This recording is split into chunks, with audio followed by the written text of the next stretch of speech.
सच तो यह है कि अब सारा जो नया वर्ग सत्ता में गया है वो इतनी कह रहा है कि उन्होंने देश को वो जो संकट काल की आपातकाल स्थिति थी उससे छुटकारा दिलवा दिया।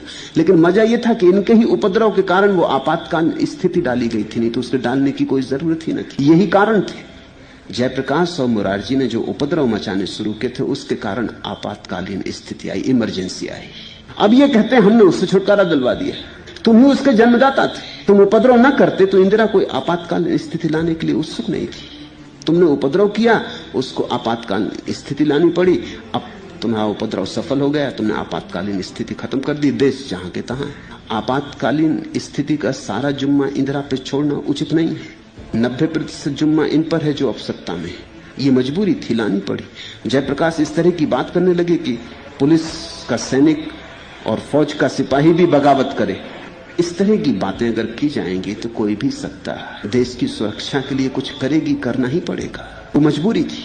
अब ये सत्ता में आ गए तो जयप्रकाश तो बच के निकल गए। अब उनका कभी दोष पकड़ा ना जा सकेगा।